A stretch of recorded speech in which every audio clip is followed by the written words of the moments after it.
Warpugs, the Cloverfield monster, when it first came out, um, found footage movies were a thing back then. It really started off with the Blair Witch Project, which you either loved it or you hated it. Um, like I remember being at the end of the movie, just being glad something was happening, and then screaming in disgust when nothing happened. Um, Cloverfield was a different kind of movie. It was comparatively different than the other found footage films because they actually tried. And in many ways, they did very, very well. There was a lot of things that were unanswered. There was a lot of things that I liked about it. There was just this host of ridiculousness. It spawned a franchise which I was iffy about. I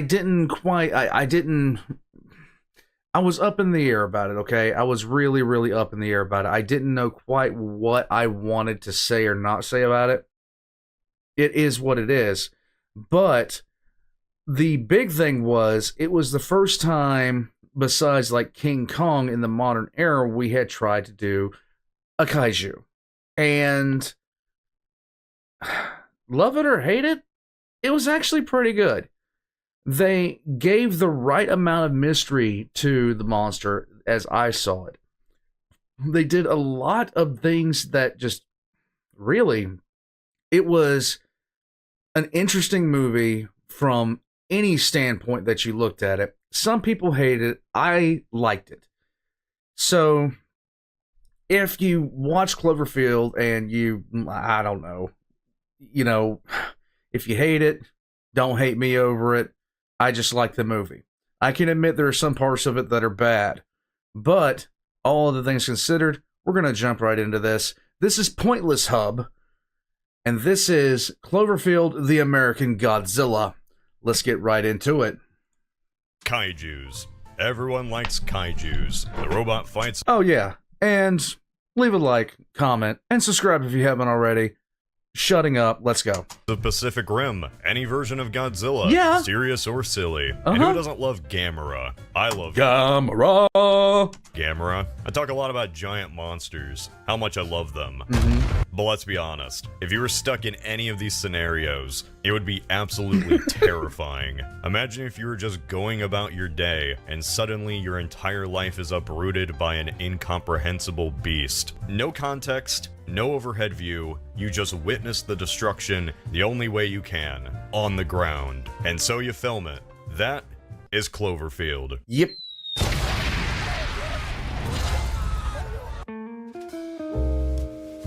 For a time as a kid, Cloverfield was my favorite movie. When it came out, it had such an aura that couldn't be described. Every time I viewed it, I just had a sinking feeling. But there's a mystery to it. From its marketing, to the hidden little details throughout the film, to the concept of just found footage in general. This was my first found footage movie, and it stuck with me like nothing else truly did. To me, it was entirely unique. It still kind of is. As the years went by, of course my opinion on the movie changed. Of course. The mystery element sadly faded away. You learn— Yeah, because the expansions to the franchise, which really didn't do a lot to help it, in my opinion. Learn all about the behind the scenes, how it was directed by Matt Reeves and produced by J.J. Abrams, and T.J. Miller went on to be T.J. Miller. Eventually, you just kind of stop watching it. Yeah. You move on, until you decide to watch it again for a silly YouTube channel. And yeah, after watching this movie again, I still love it, man. Yeah. I can finally rant about this thing. Let's do it. Let's go. When looking back at the big found footage movies, like Blair Witch, which was... Okay, Paranormal Activity was the first movie me and my wife watched together. It was the first movie me and her watched together. And she hates scary movies, but she wanted to watch this one, okay? Paranormal Activity, and of course Cloverfield. They all have one thing in common: underground marketing. Yep. Word of mouth. These movies only succeeded because it got people talking.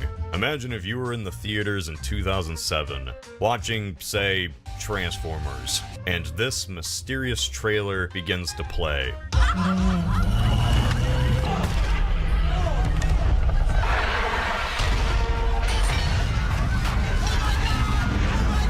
And then it ends. There isn't even a title, just a date. And so, the speculation began. Here's the thing, I didn't even pick Transformers as a joke. The first Cloverfield trailer premiered on Transformers opening weekend. Truly, this was a golden age of cinema. Shut up, Grandma! So what could this new movie be? Everyone had different ideas. The article I read to jog my memory on the whole thing mentioned how people speculated it was a new Godzilla movie. And I gotta say, while reading that, I had a flashback like in Ratatouille. I was one of those people that thought it was Godzilla. Other people had other ideas. In the first trailer, some guy says it's alive. God, it's alive, it's huge! And for some reason, people misheard that. They thought he said, it's a lion. God, it's alive, it's huge! For a few months after this trailer released, some people thought that this was a teaser for a Voltron movie. A lot of people that I knew thought it was a trailer for a new Godzilla movie, considering the absolute disaster that had been 1999's Godzilla. It was so 1999's Godzilla was so bad in so many levels. As a kid who grew up watching Godzilla, I was mad at the bastardization of my favorite movie monster. Because part of Voltron is a lion. Anyway, the initial mystery took the internet by storm. Maybe it was Godzilla. Maybe it was Voltron. The only thing to go off of was that initial date in the teaser, 1/1808.com. When you went to 1/1808.com, you got these strange pictures. Yep. Today, we know that's just TJ Miller's face, but at the time, man, what could it mean? Spooky. This was the start of an ARG, an augmented reality game created to drip feed information to internet sleuths. A mystery hunt involving various strange websites, this girl's vlog, fake MySpace profiles, and even slushies. Oh boy, the slushies. This wasn't the first or last time an ARG hit the internet. Halo did it with ilovebees.com, and Gravity Falls fans spent months trying to find Bill Cipher's corpse. But this one was slightly different. This one told a backstory. Each bit of information was a puzzle piece that fleshed out the Cloverfield world. Then sometimes information that wasn't tied to the ARG at all just took the community by storm. What was this concept art? Was the monster actually a giant whale? So how much of the ARG actually played a part in the movie? None. Alright, very so little, we're gonna actually. go through this quick just in case anyone hasn't seen the movie in a while. Our video/movie begins with a disclaimer from the US government. The following footage is a part of the Cloverfield case. The video then begins with our main character, Rob Hawkins, filming an intimate moment. Every time I show people this movie, I entirely forget that this is the beginning. So there's like a minute of silence where we're both sitting there, and I just know they're wondering what the hell I'm showing them. Right. This girl, as we learn, is his friend, Beth. They are not dating. This guy is just casually filming a one-night stand. Oddly enough, that becomes a plot point later. The footage skips to a few months later. Is this thing on? Look out!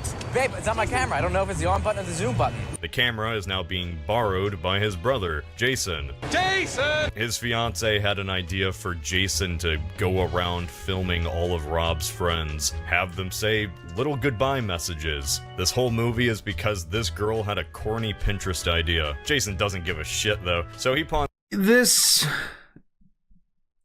wasn't really a corny Pinterest idea. People actually did this, okay?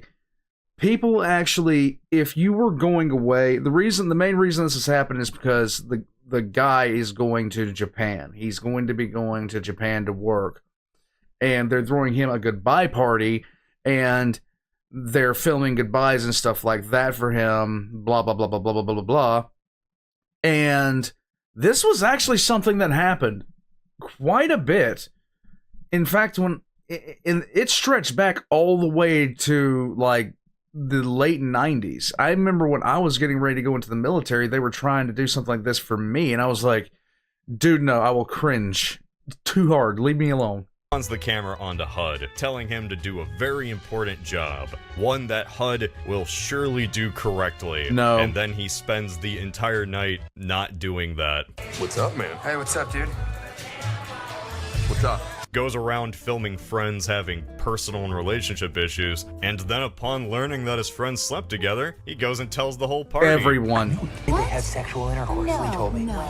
Did you know that Rob and Beth had sex? No. I want an alternate version of Cloverfield where the monster just doesn't attack, and the next morning Rob just sees 50 minutes of HUD telling everyone about his sex life. Sadly though, the monster does attack. Care about the most. The whole film is just them trying to survive a kaiju attack. They Pretty try to much. escape. That doesn't work out. Rob gets a distressing call from Beth. He learns she's trapped, and the group ignores the evacuation to walk to Central Park. It goes about as well as you would imagine. The survivors get on the last chopper out of New York, right as the creatures... The only person I did not like in this movie was Beth, and it was because it was very... She didn't know how to portray certain things. I'll just leave it to you like that. If you know, you know. Leave it down in the comment section below. I think everyone here knows what I mean. It really, for me, I was just like, okay. Bombed from the military. Man, if only the chopper flew higher. After witnessing TJ Miller get gobbled up, Rob and Beth say their last goodbyes as Central Park gets carpet bombed. The final shot is a flashback at Coney Island. Something falls into the ocean. Found footage films were once a novel concept. Oh yeah. Then Paranormal Activity came out and spawned a trend that pretty much killed the genre. What we learned afterwards is that there is very much a wrong way to do a found footage film. Every movie in the genre really hinges on two simple questions. One, how did the footage survive? Like as an example, there's this movie called Apollo 18. Lost footage of why we really never went back to the moon. Then how'd you get the footage? That's so stupid. Anyway, it ends with an alien attacking them and they all explode in space.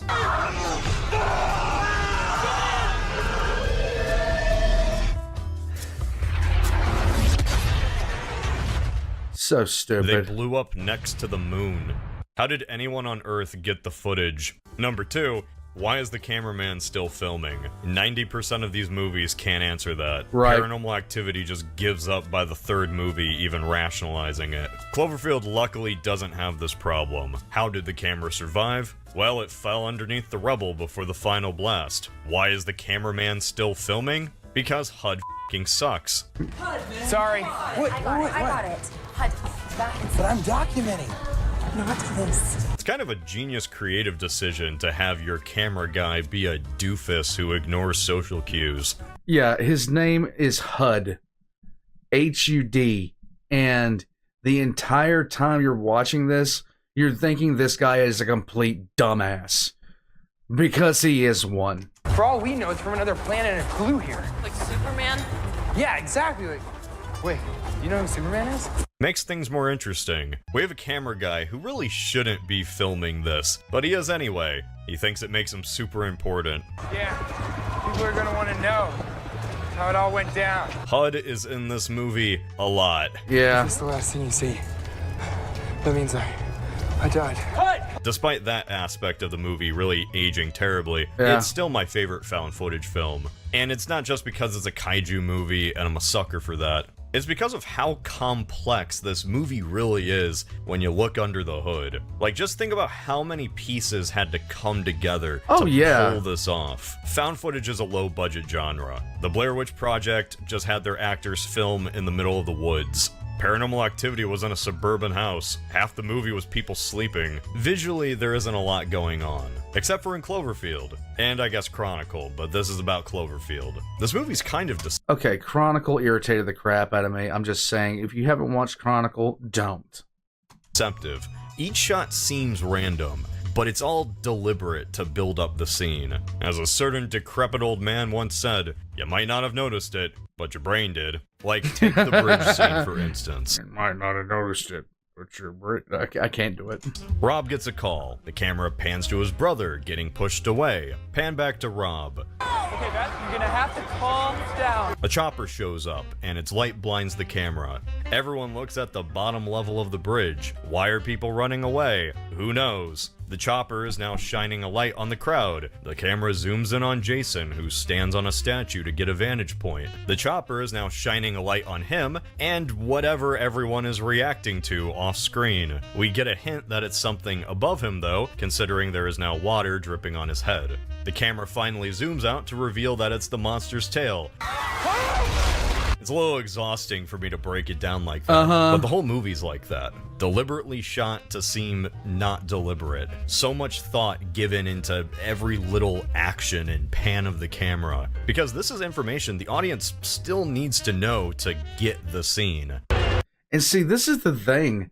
They did such a good job with making the appearances of the monster, of the Cloverfield monster, so brief that you never really get a good look at it. And it made it so much better.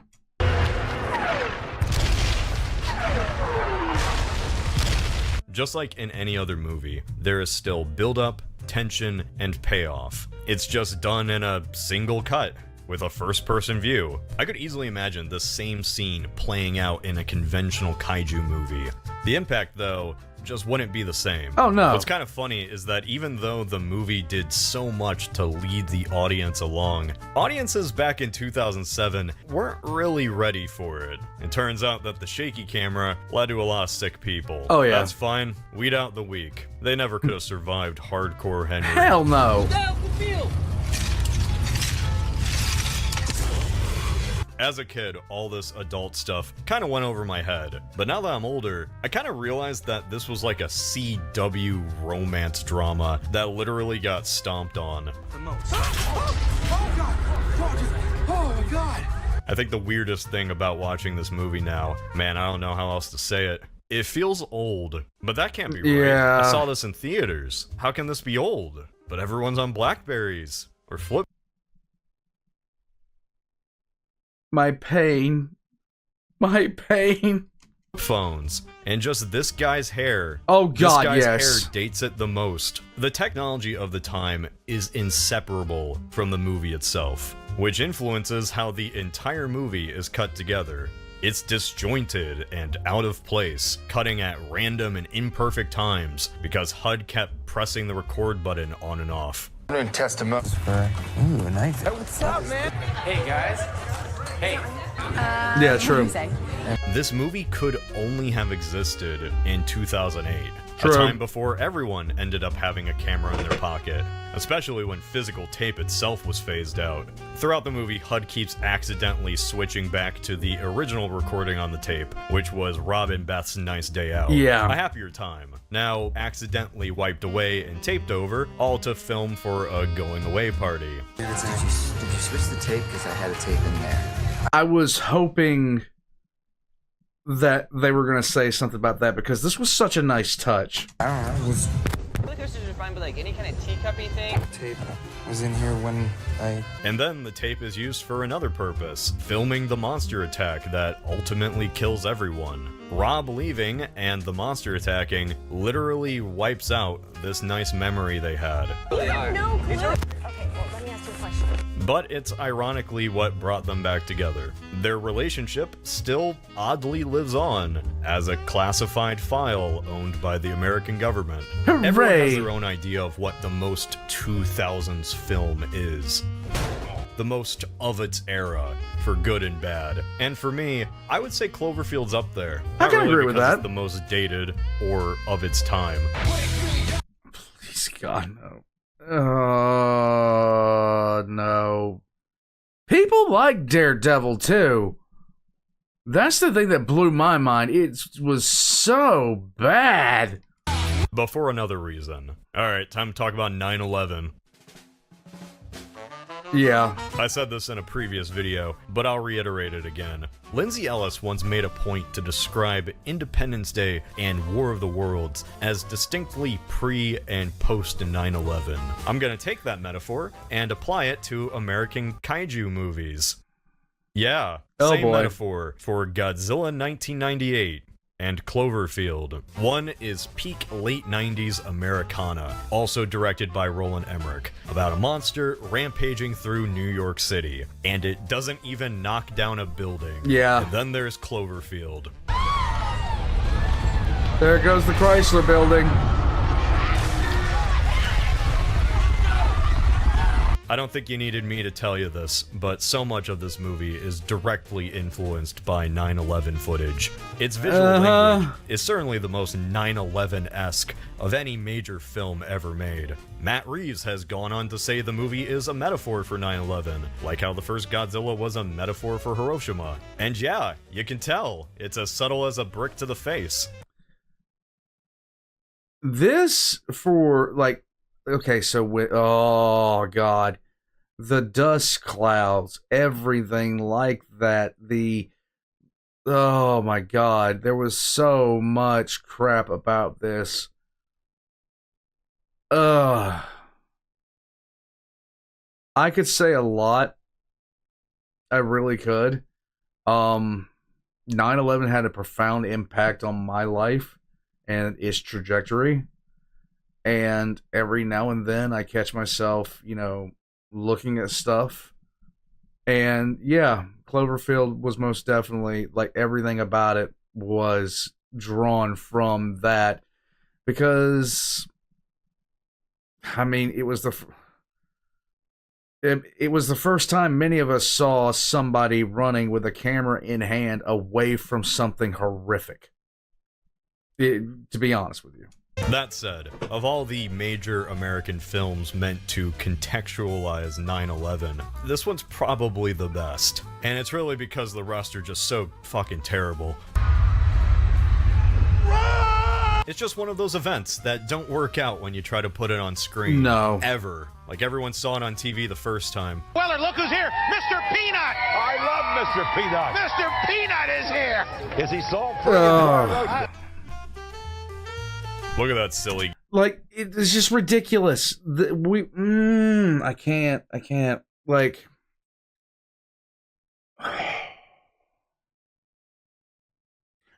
I actually have the Howard Stern show downloaded from that day. And I have said several times, you can hear the place where the 90s complete. Because everybody says the 90s continued on into the 2000s, and then you can hear when the 90s died.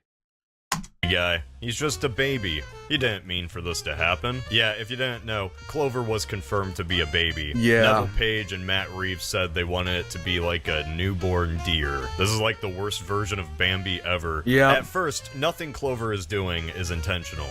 The oil tanker sinking at the beginning was probably just because Clover wandered into the Hudson, and then it exploded. This thing really is just a big baby. Which is kind of terrifying then, because it implies that there's a mom out there. Where is the mom? How big is the mom? There isn't even a real name for this thing. Everyone just calls it Clover. Clover's a little different compared to other kaiju.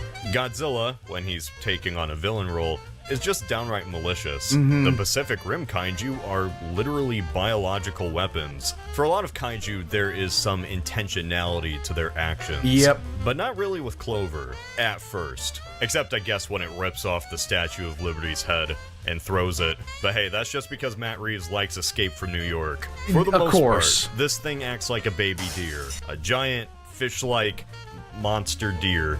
Yeah, this thing does look pretty wacky, doesn't it? It's kind of a shame that this design is only used in a movie that briefly lets you see the monster. It's only once you pause the movie or just look at a model online where the true freakiness of Clover really comes out. They legitimately made this thing as vague as possible, and oh god, did it work for what they did. Look at that thing. Yeah. So first off, its body shape in general, something I'd describe as spore creature. Clover's four-legged, but its body is vertical. So those main front arms, or whatever you call them, are like twice the size of its hind legs. It's such a strange body plan. I love monsters that have that body plan. It's why Behemoth is the best MonsterVerse kaiju. I never noticed before just how big Clover's front paws are. Or at least I think they're paws. Hands? Either way, they look goofy. And then it's got these little arms on its torso. At least I thought they were arms. Apparently, they're not. They're actually external esophagi, outer intestines, with teeth. In the limited manga tie-in Cloverfield Kitchen, they're literally tubes that suck people up. But hey, how can you be scared of that face? He's kind of cute. A big, angry fish with weird air sac things and a large underbite. I've always thought about living in this world and what the aftermath would be like. It'd be kind of horrifying, right? Like, imagine waking up and then this is on the news. Oh, where did God, it come from? The little things. The little things freaked me out, man. What's its origin? Well, people in-universe probably would never know. At least we knew. Anybody who read the Cloverfield wiki, or watched those Cloverfield lore videos on YouTube, all of those came from the same source, the ARG. You see, J.J. Abrams really liked to incorporate hidden meanings surrounding anything he worked with, and he was very vocal about the ARG, that exploring deeper into it would unveil more information that the movie didn't. There was no need to explain to the audience what this monster was. You could just go online and find out yourself. It was a story all of its own. So what actually was the lore of Cloverfield? What was this backstory the ARG unveiled? It all led back to one name, Slusho. Is he about to destroy Cloverfield for me? Please. Do not destroy Cloverfield for me. Don't do it. Okay, stick with me. So, every vlog from this girl, every bit of information collected, every MySpace post from fake people told a lore backstory on where the monster actually came from. Okay. And it all revolved around Slusho. Or more importantly, Slusho's parent company, Tagarado. There's a Japanese government satellite named Chimpanzee 3 that broke apart and fell into the Atlantic Ocean. Okay. You can see it falling at the end of the movie. While scanning the Atlantic Ocean trying to find the downed satellite, Tagarado discovered something called seabed's nectar, a mysterious resource that comes from the bottom of the ocean, and they decided to use this mysterious resource as their secret ingredient for their slushies. So Tagarado decided to create a rig and begin drilling. So that raises the question, what the hell is seabed's nectar? Yeah. Is it kaiju goo? Is it something kaijus like? Who's to say? And it was while drilling for seabed's nectar where they accidentally woke something up. Like the dwarves in Moria, Tagarado dug too deep. In December 2007, Clover awoke, got pissed, and destroyed the rig. The Atlantic Ocean suddenly sinking under violent and unexplained circumstances. Then it started making its way to New York City, and finally reached landfall on May 22nd, 2008. Easy, to the point, it makes sense. Clover looks like a big old fish, of course it came from the ocean. The lore was settled, YouTube videos were made, and everyone moved on. Then 15 years later, Matt Reeves says the monster's actually an alien.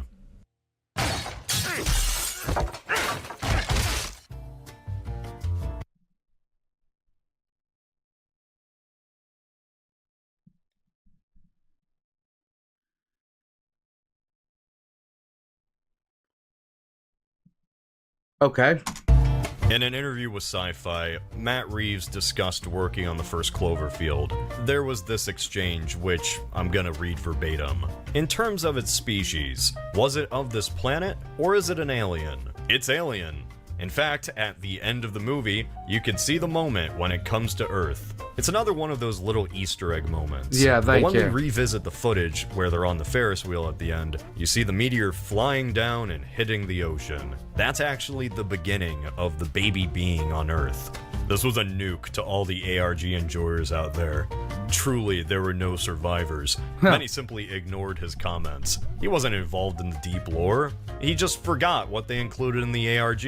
It's been 2 decades, he's just being stupid. Matt Reeves, the director, and Drew Goddard, the writer, pretty much disregarded the only canon this movie ever knew. Because if the monster's an alien, then every forum post, every Tagara— Oh wow, I actually feel this in my soul right now as somebody who is a fan of Warhammer 40k. And if you know, you know. Auto cover-up, the station collapse, the very monster's origin would just not have happened. None of this would be canon. I love the ARG lore, so I just didn't pay this much mind. And then I started making this video. I got curious. I started digging deeper. I shouldn't have done that. Over the last 15 years, this movie's previously established lore has unraveled. All thanks to each interview by the people that actually made the damn thing. Let's start off simple. In an interview, J.J. Abrams was asked what the ultimate fate of the monster was, and he answered, yes, he's dead. Ultimately, the bombs kill him. At the end of the original movie's credits, there is a final audio message. It says, help us. Here's the thing. If you play this message backwards, it says the words, it's still alive. So what the fuck do we do? By the interview of JJ, the monster is dead. But by the canon of the actual movie, the monster's actually alive. Why did JJ say it was dead? Well, it's probably because he didn't know that Matt Reeves snuck it in. The major creative heads on this movie can't even agree if the creature died. I can't blame JJ for missing this little Easter egg in his own movie. He's just a producer, and he didn't have eyes on every creative decision, especially one just snuck in at the end of the credits. A lot of people missed it. Hell, even the Cloverfield wiki missed it. There's a lot of debate about whether the creature is dead or not, because some, even knowing about the backwards message, say that JJ just confirmed it was dead anyway, so it's dead. The question now is, what do we consider canon? A clue left within the actual film itself? Or an interview, after the fact, by just one of the creatives involved? JJ started slapping the Cloverfield name onto movies that were gonna just bomb at the box office. Yep. It was kind of a weird idea, but it could work, you know? And then Cloverfield Paradox came out. Not only is it pretty terrible, but the space horror film ends with this.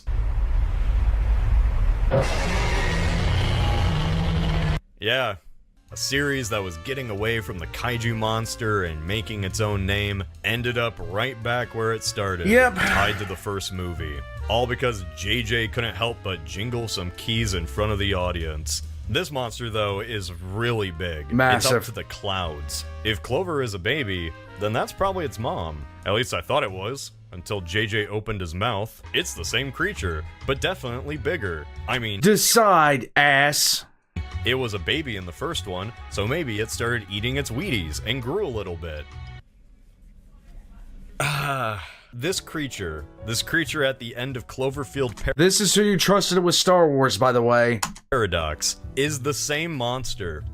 This is Clover. J.J. Abrams said this monster was dead and then changed his mind a decade later for shock value. The term death of the author is used a lot. Does an author have permanent authority over the canon of what they wrote after the fact? Or should the words be left to the audience's interpretations? The problem here is that there wasn't just one author for this project. There was mainly 3. Technically 4. J.J. Abrams the producer, Drew Goddard the writer, Matt Reeves the director, and honestly, the ARG. This isn't a death of the author situation. This is all of the authors fucking killing each other. They all wrote a book, and then had entirely different headcanons about what they wrote. And the other 3 really didn't know or care what the 4th was cooking up. Then most people paid attention to the 4th one. And it all started with that very first hint. The one that dates the pictures of Rob's party as 01/18/2008. Wait a second. 01/18? The movie takes place in May. Okay, you know, that's probably an honest mistake. Nothing too weird. I'm probably just looking too deep into this. Okay. The only thing that really matters, if we're gonna be honest, is the satellite. You know, the satellite that J.J. Abrams said woke up the monster. But I thought the drilling woke up the monster. Alright then, this satellite then. I don't care what Matt Reeves said. That was Chimpanzee 3. The wiki even says it. This was the exact moment the monster woke up. On April 27th, 2008.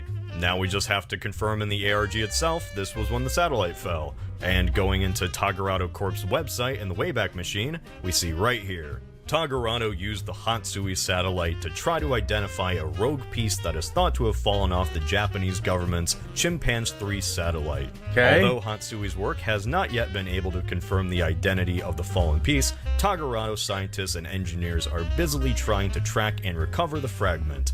According to Hatsui data, it disappeared into the Atlantic late last week. Awesome.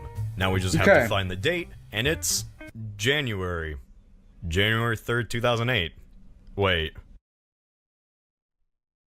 Why did it come to this? I just want to talk about the funny kaiju movie. Alright, here's the thing. I love the ARG. This is my canon for the last almost 20 years. Right. But, I think I noticed its limitations.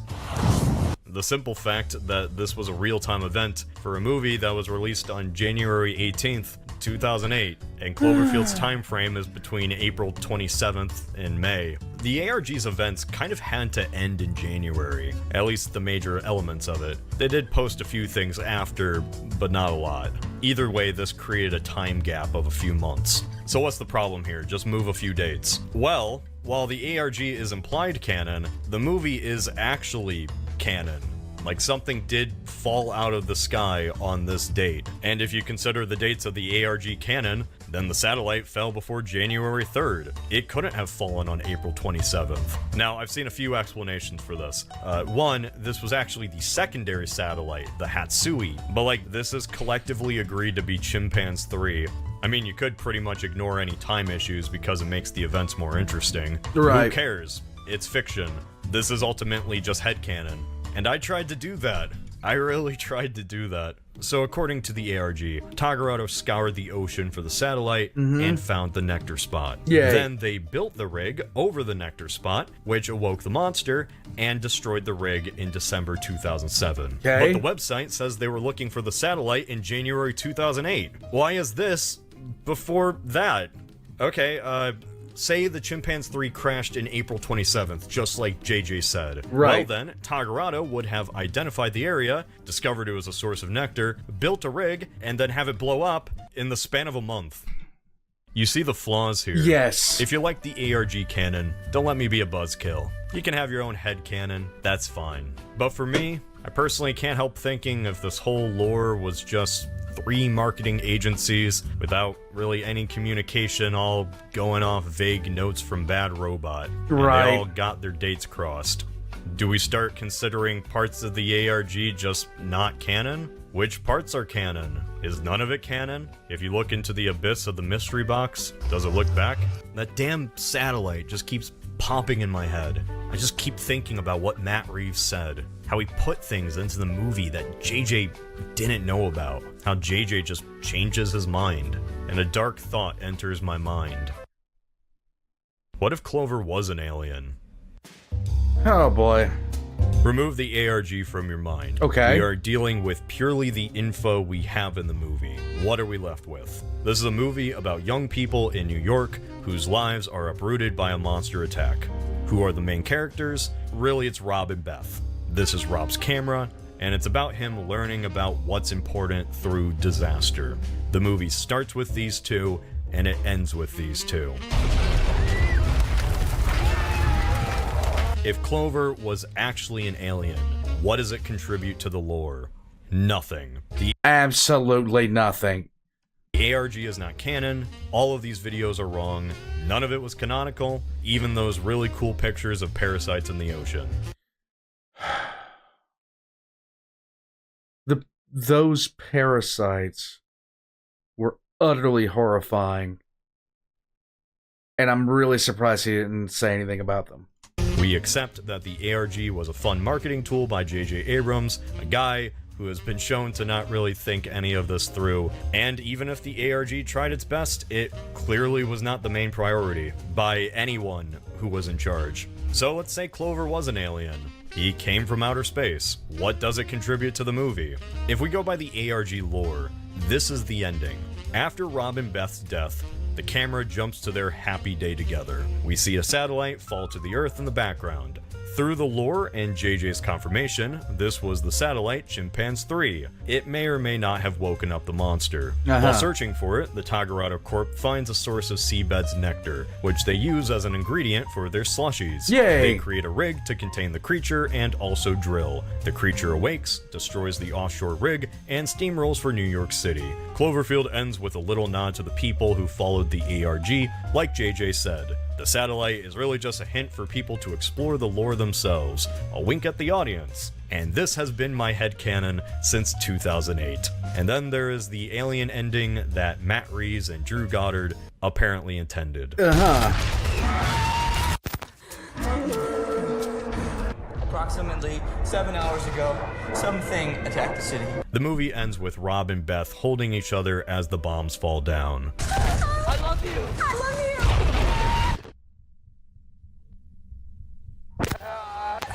The camera jumps to their last truly enjoyable moment together, and in that moment, Rob is oblivious that something just fell into the ocean. Yep. The object is Clover, still as an egg, falling right off the shore of Coney Island, an island directly next to the Hudson River. The egg will hatch, the alien will grow fast, and wander up the river.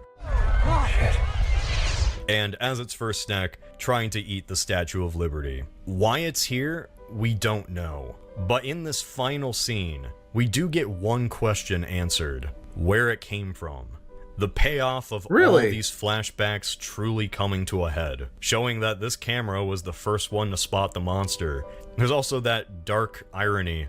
Not only is it showing this lost relationship, but also showing the arrival of the monster that ultimately destroys them. I had a good day.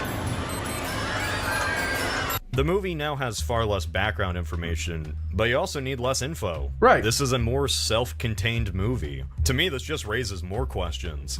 Why did it happen to land right outside New York City? Why did it try to eat the Statue of Liberty?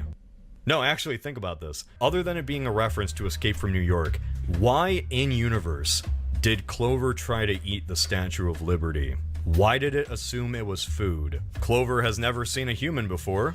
The statue doesn't smell like anything alive. For all it would know, this is just a big building. The only thing the Statue of Liberty did was be shaped like a human.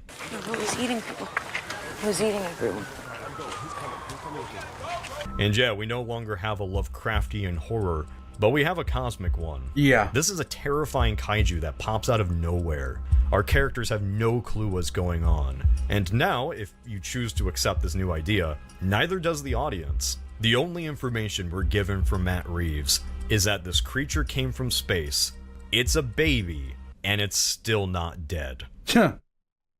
So what now? So that video got away from me. I went into this just figuring I was gonna explain the film and ARG. That was it. Then the more I looked, the more everything unraveled. Hell, I couldn't even find evidence of J.J. Abrams saying this was Chimpanzee 3. To be honest with you, I really don't like J.J. Abrams. The amount of franchises he's ruined just because lens flare equals good annoys the crap out of me. The wiki says he said it, but I couldn't find a single source. No interview, no anything. I even kept it in the video because maybe I was missing something. Maybe there was some stone left unturned. That never happened. From what I can see, I don't think JJ ever said this was a satellite. All he ever said was they had two theories. It seems like the wiki just made it up. Headcanon is an interesting thing. It is. Star Wars. Disney bought Star Wars. Decided every book or comic before and after the original saga just wasn't canon anymore. They were now called Legends. Pretty much just a different timeline from the real canon. Right. No more Yuzong Vong War, no more Thrawn until they brought him back, no Chewie getting crushed by a moon. People were pissed. All of this is just fiction at the end of the day, but you feel a real reaction when a story or event you like is deemed not real within the canon of that fiction anymore. It can all go away thanks to the whims of whoever legally owns it. My point This is hitting way too close to home. is that same thing happened to this ARG. A creator wiped away the pre-established lore. By saying Clover was an alien the whole time, it just meant none of this was real. It didn't contribute to the Cloverfield movie. It didn't matter. People felt angry. Here's the thing though, it's fiction. Whether it's real or not is up to you. The ARG, despite its flaws, told a story, and it's now a story that some are attached to. I have gotten more enjoyment from something that technically isn't even canon according to the people that made it, more than the actual film. Just because they weren't the most well-crafted backstories and the dates don't really line up, it doesn't mean they need to go to waste. The problem is though, after this whole video, we're kind of in a conundrum. So I propose this. Just like what happened with Star Wars, I propose two ways of looking at Cloverfield lore. The Matt Reeves way, and the ARG way. Okay. If you like the idea that Clover's an alien, go with Matt Reeves. As for me, I'm sticking with the ARG. Oh, yeah, do that's it. right. Even after dissecting it to death, even after over-analyzing, this is still my headcanon. I was obsessed with this thing since 2008. The ARG and what it did is the main reason the movie stuck with me for so long. You really think I'm gonna change my mind just because Matt Reeves says so? Of course not. And I can't imagine many of you will either. Yeah, Clover being an alien is a neat idea and it makes the film mysterious again, but the ARG had this commercial. And it said this entire disaster was just because a Japanese company wanted to drill for slushy ingredients. So after this 40-minute video, I Greed and slushy. guess where I'm They getting go at hand here in is hand. that It's still real to me, damn it!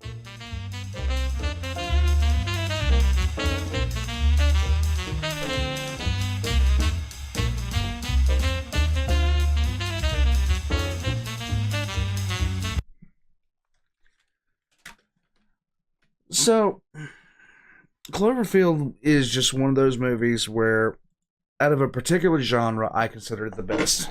The found footage genre, it did well, then it peaked, and then everybody was doing it for some reason, and then, like, it just began to suck. And now they just don't do it anymore, which I'm kind of glad for. Hardcore Henry was the last time they did any kind of like first person POV.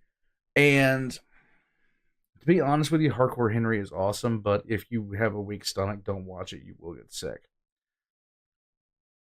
I thought the Cloverfield monster was so just, I can't say enough about how well they did filming this thing, how it looked, everything about it. The whole thing from the top down was amazing. I think all the actors and actresses in that movie did okay, did really good, except for the one that played Beth, because she doesn't know how to portray being in pain. That's just me, though. Warpugs, this movie is easily the best, one of the best ones of 2008. And it comes before movies started to take a downturn into the slop that we have now, where we haven't had any really, really good releases. We've gotten a whole bunch of crap. I can't really think of a single movie that I've wanted to see that hasn't been an utter disappointment in the last 5 years. To be honest with you, they've all been terrible. And a large part of it is because, well, originality has died. And nobody thinks like this stuff anymore. Well, everybody just wants to. It's so trash. Warpugs, I'm gonna head out from here. Leave a comment, like the video if you will, subscribe if you haven't already. Check the links in the description below. Join the channel as a member or a patron for early access. And I will catch you guys next time. I still need to design a new shirt, by the way, for the merch store. Yeah, I think it'll be leg. I'll catch you guys later.